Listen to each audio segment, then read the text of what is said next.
Hello and welcome back to AP Human Geography. Today I want to talk about the human population.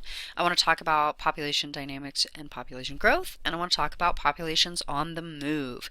So let's start out with population dynamics and growth. How have we changed over time? Well, originally, for the first, say, 200,000 years, our species is kept in check like any other species. We have disease, we have predators, we have limited resources, and so we are very stable around very small numbers. Then, somewhere around 10 to 15,000 years ago, we master our environment, we get agriculture, something we have talked a lot about, and we get our population up a little bit as we are able to produce a reliable food source.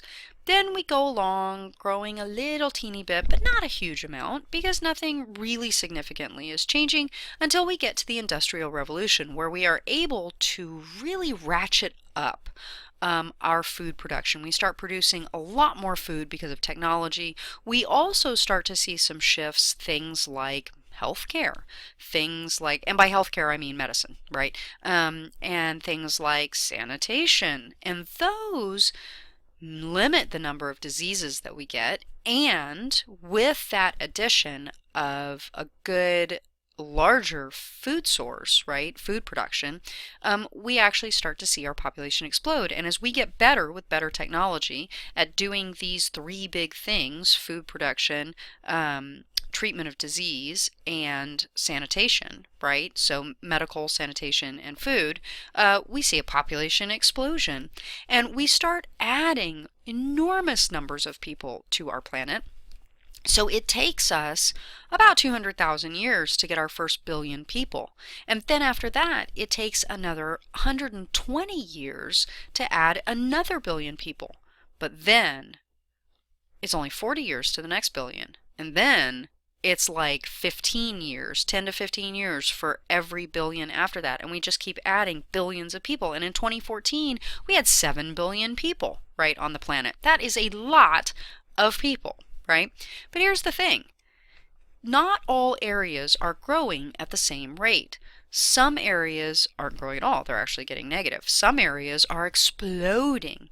So how is our population growing in what areas, right? So who's growing ultimately?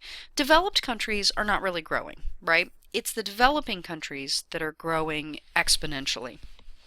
And they will triple over the next 100 years, while the developed countries may, if they don't get under control, decline to a third of their populations over the next 100 years. So when we look at 1950 on, we can actually see we're going to put a lot more people in developing countries than we are in developed countries. So why is that? Well, if we were to look at a population pyramid for developed countries versus developing countries, and population pyramids are special graphs that show a place's total population. If you add all the bars together, you get the total population.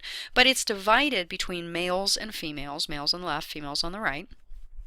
And then you have the population further divided into cohorts, right? So the first cohort down here is all of the people who are 0 to 4 years old. Then the next cohort is 5 to 9, right? The next cohort is 10 to 14, the 15 to 19. You see where we're going from there. A lot of times what you'll have at the top is 80 or 85 plus, and so you'll get, and I'll show you this in a second, you'll get what looks like a huge elderly population, but it's actually several cohorts added together. And I'll show you that in just a second. But anyway, what's important about a population pyramid is that it shows you the potential for growth. It shows you a glimpse of life expectancy. It shows you all of these things which indicate the quality of life in a place, right? So in developing countries, you have lots of babies who are going to get older and have lots of babies. And this is why we're growing. And this population pyramid shows us this. Now, when we start comparing different countries' population growths, because I showed you before there are different growth rates in different places, Some place like the DRC has what we call rapid growth. And they have that because they have lots of people in the pre-reproductive zone. These are people who can't have babies, but will in the future, maybe, right? And so as these guys get older, you can see there's a large number of them. Well, if they continue to have this many babies, right, this population is just going to get bigger and bigger and bigger because, one, there are more people who are of having age, reproductive age, having more babies. And so you get this loop of baby, baby, baby, right? And a big population growth. Then you have zero growth and slow growth, right? Zero growth means that people have enough babies to replace themselves and the people who don't have babies, right? And so every cohort is the same size and you just get this nice stack. The population stays the same size. It never gets bigger. It never gets smaller. You have plenty of people here in this working age area to support both these guys and the elderly. These guys, oh, here's that long tail I was talking to you about that makes it look a little bit weird, but this would actually broken up go all the way up like that. Now, the other thing that you have is negative growth, and this is where you're not having enough babies to replace the reproductive people, right? So the people here are not replacing themselves and the people who don't have babies, right? And what that means is that you don't have enough workers to support the babies or this massive elderly population that you end up having. And we'll talk about these things later on as we go forward. But here's your first mini quiz question. Which one of these is actually the most stable for long-term population? Like, maintenance, right? So which one is going to help a country be most stable? That is going to be the zero population growth, right? Zero, and I don't have a zero population growth on there. This is pretty close. But zero, very, very slow growth. That is the most stable. All right, so when we look at developed and developing countries, I like these because you can see all these babies grow up here and have babies. And this is what's growing. All right, so let's shift away because we're going to talk about all of this, the pre-reproductive, the reproductive, and the post-reproductive periods, what each of those looks like in terms of the whole society, what kinds of pitfalls you have with not having enough babies, what kind of pitfalls you have with having enough babies, having too many babies, right? We'll talk about all of that stuff going forward. All right, so which statement, though, about the spatial distribution of the population is correct? Africa is home to the greatest share of the global population. The global population is distributed about evenly between the southern and northern hemispheres.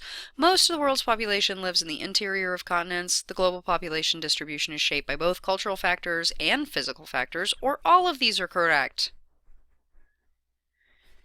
Not all of these are correct. The only one that's true is that distribution is going to be affected by both cultural and physical factors, okay? All of the other three statements are absolutely incorrect. And when you start looking where does everybody live, when you look at it by country, you can see that different countries have different population densities, which means that they have different populations. So India and China both have well over 1 billion people. But India's population density is so much higher because India is much smaller than China. Bangladesh here is in the top, like, 10 of the most populous countries in the world. We are as well. We're like number 3. But this is really high density because all those people are crammed in this tiny, tiny little area. Now, our density is much lower, one, because our population is considerably lower than China's, but we have a lot of space, right? So we can spread out. But here's the other thing, too. We don't spread out as much as we could. So population density, you can look at it by state, but even that is not an accurate picture because you really want to look at where people live. And this is going to go back to that cultural and physical factor situation that I was talking about. We have lots and lots of people living here because there's farms here, number one, and two, there's desert and mountains here, right? And so this is not a great place to live, but that's going to push the population over here. And in Dallas, I know that I don't feel like we have low population density. Oh, and look, we don't. This is our dark brown Dallas spot right here. We have a very high population density. It's getting higher every day as more people move here. So it's important to understand that density, like water or food or mineral resources or anything, is not equally distributed. And I thought this was really cool to look at it by latitude, because one of the things in the question was that people are distributed equally between the northern and southern hemisphere, but that actually doesn't work because there's way more land in the north. And so you have, just in general, you have more people in the northern hemisphere because there's more places to live. But you also have these nice big mid-latitudes have great farming, right? And so you have a close food supply, which means you're going to have a lot of people. And so you get lots of people in those mid-latitudes. All right, now here's the thing about population density, though. When you have crowding and overcrowding, there are some big negatives to that. You have a higher demand for space, right? And so you're going to be more likely to lose ecosystem, green spaces, things like that.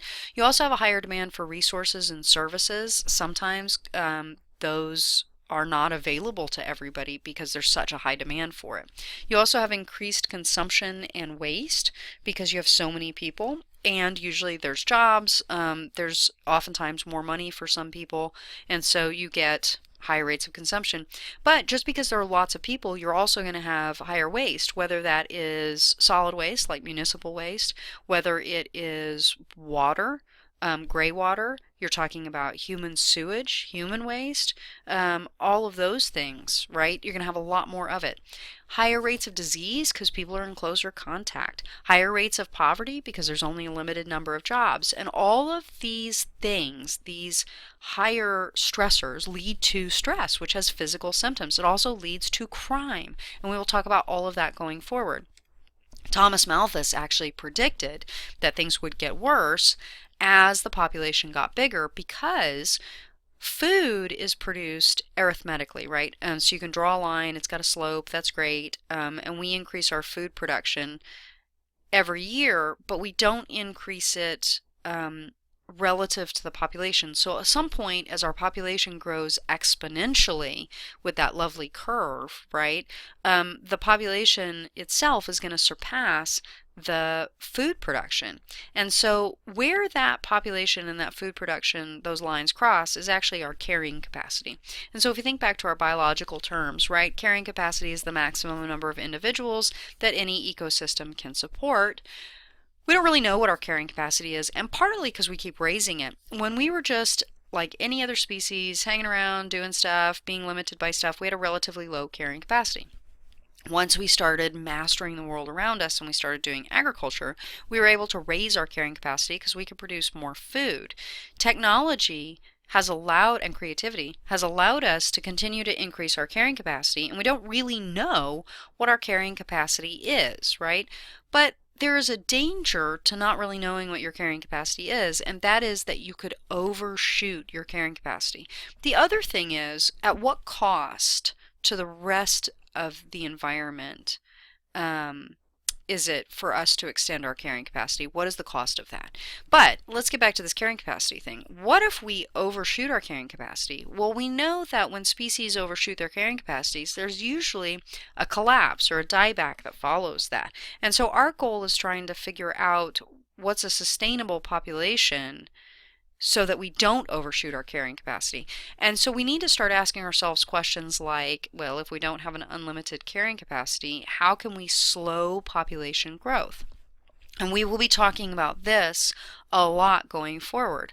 But some basic ways are the education and empowerment of women, because it is women, when they have control over the number of children they have, that will dictate the number of children they have. And for most women, they want to have only the number of babies that they can reasonably support. Most mothers want to, and most parents, but most mothers in particular, want to provide enough resources for their children to be happy, healthy, and successful. And so when women are not in control of that, when someone else is in control of that, and the goal is different, like to have a son, then you don't always have that. Sometimes you have more children than you can support. And so granting women reproductive rights to the number of children that they have is really important, especially in places where women don't have rights to that. And there are places around the world where women are not allowed to make those choices.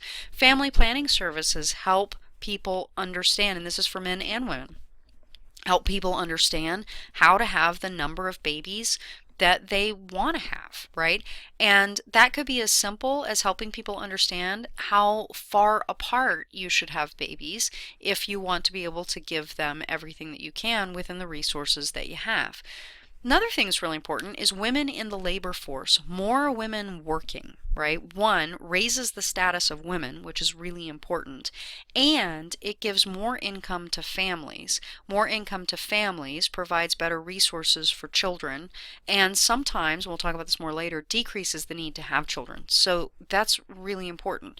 The other thing is improvements in health and economic conditions, right? So health would be medicine, sanitation, stuff like that, and then abject poverty, improving people's circumstances out of this abject poverty that we see in lots of places around the world.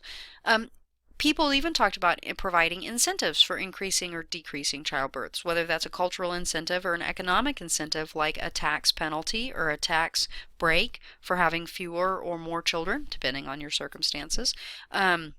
And by depending on your circumstances, I mean depending on whether your population is experiencing rapid growth or negative growth, because that could go either way, right?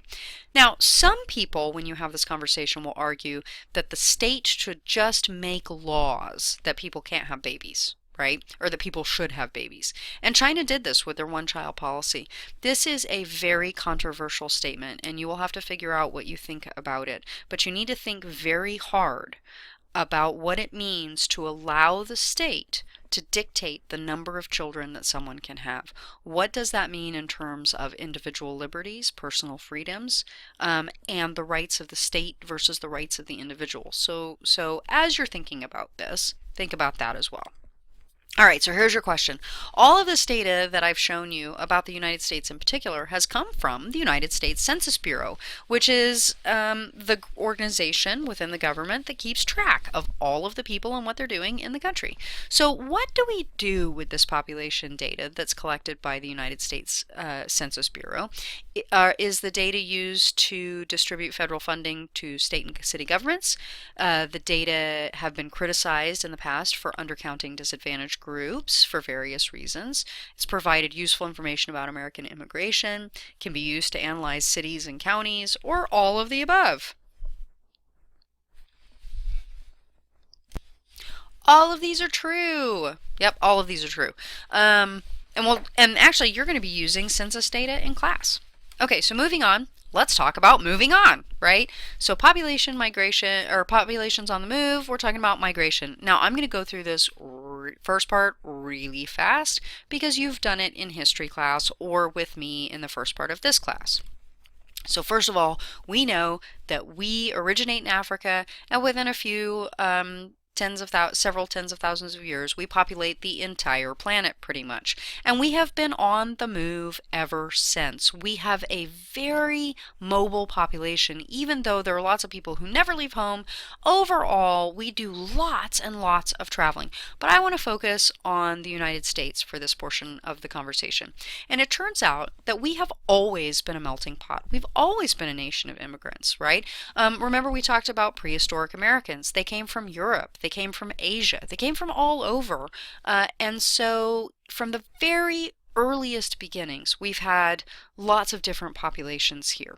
But when we start talking about us as a nation of immigrants historically, we're really referring to the first wave where we have our colonists, of the 1600s to right about the Revolutionary War. The majority of these people are British, and half of the European immigrants at this time are coming in as indentured servants. This picture is actually from way later. These are Irish people, but it gives you an idea of what that was like. All All right, so the second wave is really when we look at pioneer settlement, like Revolutionary War, pioneer settlement, to about 1880. It's made up of two groups, mostly your Western and Northern Europeans. Mostly they're coming from Ireland, Germany, and Scandinavia.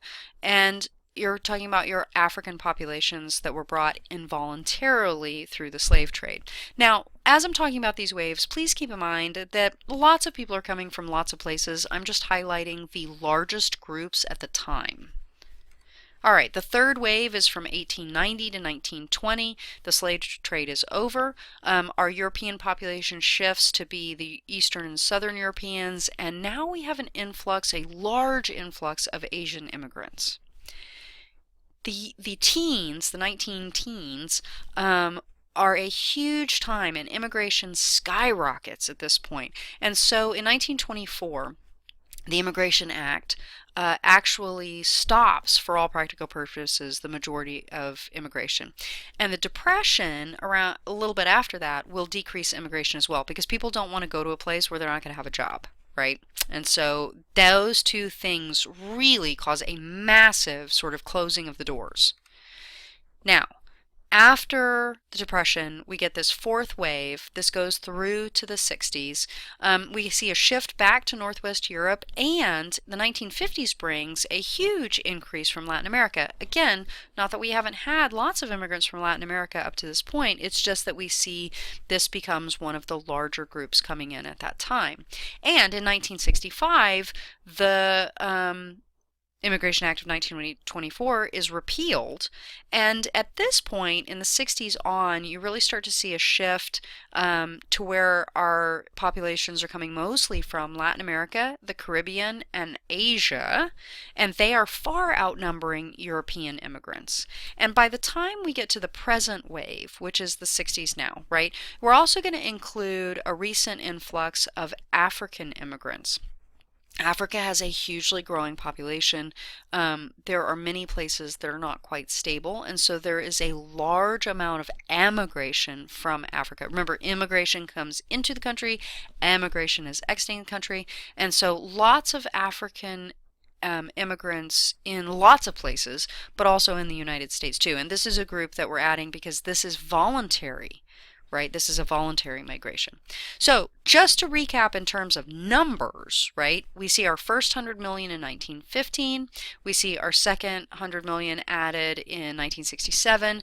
We reach 300 million in 2006. And ultimately, we have about one baby born every 8 seconds. A person dies every 12 seconds. And we have an immigrant coming in every 31 seconds. And so we are a very dynamic population with lots of changes going on all of the time, right? And this has all been external, right? People coming in to the United States. But what about internal migration? What drives that? We know that external migration is driven by the idea that there are more opportunities here in the United States than where people are coming from, right? But what about moving within? And the reason I put this question in here is because you are going to be analyzing immigration from other states into Texas in class. So internal migration within the United States stopped as a result of the 1986 Immigration and Reform and Control Act, depends on the country's economy, follows the same pattern as Peru, increased after the downturn in the economy between 2007 and 2008, or is driven by agriculture. Is definitely not driven by agriculture. We are not an agricultural driven country anymore, right? Haven't been for a long time. The Immigration and Reform Act of 1986 is the one that granted amnesty to lots of people so that they could stay. So that is not about internal migration. But our migration actually does depend on the economy. Where there are booms, people go there. Sometimes they're driven out. So if you think about the Rust Belt, right, and when the steel and auto industry collapsed, how many people left the areas like Michigan and Ohio to go to places where there were robust industries after theirs collapsed, right? So economy. It depends on the economy and who's doing what where. Also, migration in general depends on economies. So why, which brings us to the why do people move, right?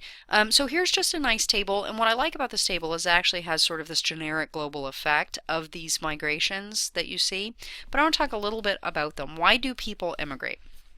So there's two kinds, voluntary and involuntary immigration, and you can divide voluntary immigration into two types of factors, push and pull. So what are some push factors? Well, there are things that push you out of where you live now, like persecution. Political and religious persecution is a big deal. War is something that people try and get away from. Economic hardships, right? You try and move away from that or your economic situation. There are environmental disasters, catastrophes, limitations, running out of water, right? Things like that. And so these are the four big push factors.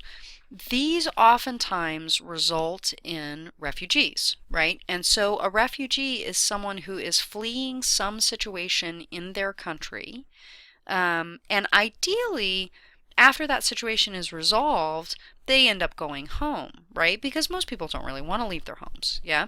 And so once those conditions that cause that problem change, hopefully they can be voluntarily repatriated back to their country. Now, in some cases, most people, well, in most cases, people will flee to an adjacent country. Okay. And then other countries will offer to take them because sometimes the adjacent country can't actually handle a large influx of people, right? And so that is not always the best situation. So the next best thing is to have people resettle, at least temporarily, but sometimes permanently, into a place that is able to provide them services that they need. And then, of course, the other thing is they just integrate into the country of first asylum, whether that is a place that is developed or developing, right? It just depends on how that works. Okay, what about involuntary immigration? There are two kinds there. We have slavery, which we are very familiar with, and then we have indentured servitude, which we're probably less familiar with. But both of these are still continuing today, and we'll actually talk about modern slavery when we talk about human trafficking later on. Indentured servitude is also something that's still going on, and it's most prevalent in something called the maid trade, right? And we're going to focus, of course, on women in indentured servitude and slavery. The maid trade is predominantly indentured servitude. There are large movements of females from poorer to richer countries. They are moved on the promise of having jobs, and they are under contract to perform those jobs. Most of them are domestic servitude, right? Now, there is another thing that happens here where someone thinks they're going into domestic servitude and they actually end up in the sex trade. We will talk about that because that is modern slavery, and that is going to be in our human trafficking conversation. So again, we'll talk about that later on. All right.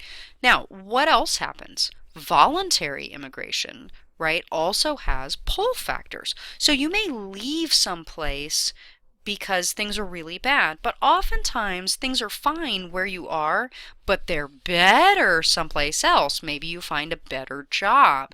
Maybe you have family someplace else that you want to be closer to. Maybe it's an opportunity for your children or you, but mostly your children, to have an education. Maybe it's a place where the police come and read to your kids in school instead of being used by the state to oppress people, right? So maybe you want to have that.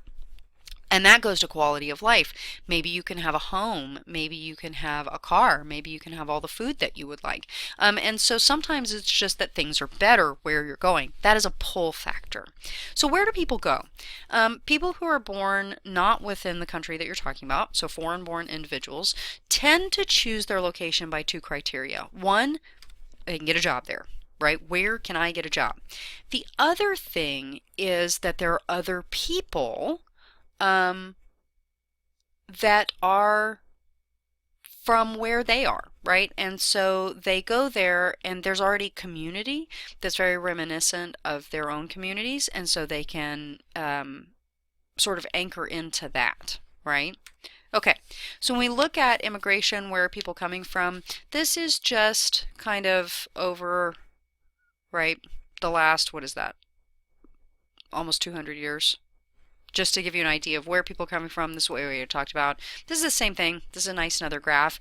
I actually thought this was interesting. It's the most common country of origin. This is out of 2012. It's very similar today, but I couldn't find a nice map for today. The origin of legal immigrants. And then if you take Mexico out, this is the next most common. All right. And then this is the African immigration that I was talking to you about. Some people like to call it out of Africa again, right? Because we evolved there and we moved out, and now we have a large outflow of immigrants there today. Okay, sorry, I totally lost my train of thought as I was talking. My bad. Okay, so what drives global migration? Okay, a lot of it has to do with the fact that you can get places now. You can get on a plane, you can fly someplace, you can talk to people. You don't have to like go to a job interview. You could actually do it over the internet, right, or over the phone. And so there's this closeness that we feel globally, and that really helps out. The other thing is that media now shows the Western lifestyle, and people say, well, I could have that, right? If that's what they want, I could have that, and so they go and try and have that. Also, there are migrant networks, right? You have lots of people. It goes to that idea of flow.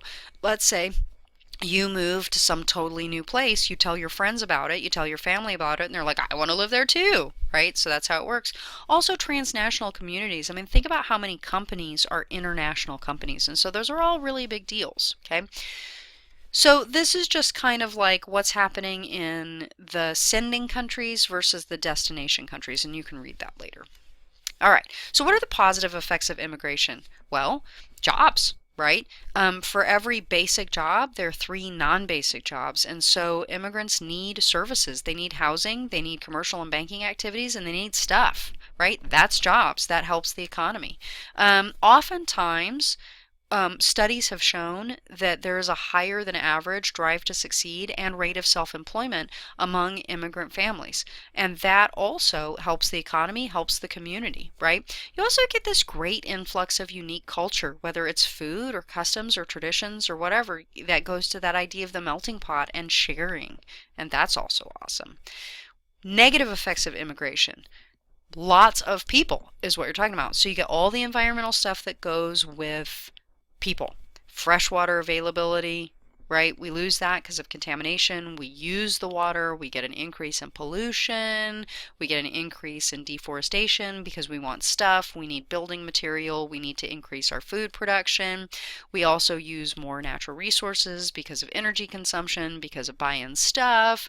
And of course, that leads to greenhouse gas production and a loss of green space, which contributes to global climate change. And of course, habitat loss because we got to live someplace, right?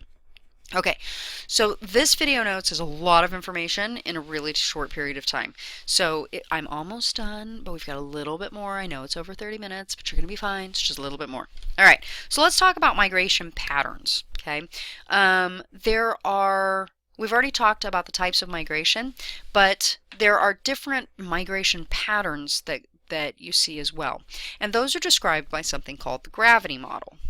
So what does the gravity model say? That every migration flow generates a return flow, that families are less likely to make international moves than young adults, that rural residents are less likely to migrate than urban residents, that it predicts the strength of push and pull factors, or it predicts the interaction between places on the basis of their population size and the distance between them. It is number 5. The gravity model actually talks about something called distance decay, and it's that as the distance between two places increases, the draw between them, the information generated between them, actually decreases. And this is a direct relationship between population size and that connection. Okay, so what you're really saying is that if you live here, you're more likely to interact with things that are on people that are closer to you, right? Now, the higher the population size, the more likely you are to overcome distance decay between two countries, cities, towns, whatever. So a larger city can overcome distance decay and pull in migrants from wider areas because it's got more opportunities. So these people are more likely to move here because 1, it's bigger, and 2, it's closer than these people. It's basically what we're saying. Now, technology will overcome that distance decay. Okay? So, distance decay versus space-time compression. We'll talk about this more in class. All right, so commuting and nomadism are examples of which type of movement? Periodic migration, migration, periodic migration, activity spaces, cyclic migration, or immigration. These are actually types of cyclical migration, right? Cyclic migration. So when you have types of migration, we're going to start with the basics, right? Temporary migration. So you've got daily migration. This is all of the places you go, and all of the places you go throughout the day define your activity space. And this can vary from day to day, but you generally have some pattern, right? You go to school every day, or somebody goes to work every day. You go shopping a couple of times a week, maybe. You go to school, whatever, right? Commuting, going from one place to another over fairly long distance, is this type of cyclic or cyclical migration, and it's daily. College students and military personnel may have a periodic migration where you go and work someplace for a while and then you come home, right? And then of course a temporary migration would be tourism or business travel. You go someplace, you come back, right? Now, another type of temporary migration that is also cyclical is transhumance. And this is following the herd, right? And so we talked about this when we talked about agriculture, but basically, if you're moving your animals seasonally, then you are a periodic or temporary migrator. Now, a migration field is the area from which a destination draws its migrants, and this is where the gravity model comes in, right? You have larger cities will pull from more areas, smaller cities will not, okay? All right, so let's talk a little bit about some patterns of migration. There's fill-in migration. This is where people move to an area, then those people move out, and another group moves in. We've talked about this before. This often occurs in major cities. Then we've got chain migrations. You may have heard about this before, but basically what happens is this is what I was talking about people choose, right? Where are you going to move to? Where are you going to migrate to? It's very tempting to move where there are people you already know, where there's a community that you know you're going to fit into, and that's the sequential migration or of kinship or friendship groups, right? And of course, it's more psychologically secure because somebody's there to teach you the ropes, help you get a job, provide a place to stay, or at least give you tips on where to stay. And this could be domestic migration or international, either way. But this is what we're talking about when we talk about, that chain migration, and a lot of migration is chain migration. All right, step migration is the next kind. This is where you start at your farm, then you move to the next largest town, you get some experience in a job, then you move to the next largest town, get a new job, get some experience, right? And then you keep moving until you eventually get to the metropolis. And this is a really common method of moving too. In developing nations, though, oftentimes it ends up looking something like this. People will move and try and get a job and they can't, and then they'll move and try and get a job and they can't, and then they'll move and try and get a job and they can't, and then eventually they end up going back home having been unemployed this entire time and living a poor quality of life, right? And so that's another version of that step migration. And then the last type of migration that we want to talk about is the circular migration or seasonal migration. And this is really specific to agricultural work, where you have people that are working the fields dependent on when harvest occurs, which is why it's seasonal migration. But it's circular because they're usually going from one place to the next, and then just year after year doing the same circuit. All right, that was a lot of information, and I am 8 minutes over almost, but you can handle it, right? That's okay. But if you have any questions, please ask me in class, and I will see you next time. Thanks for listening.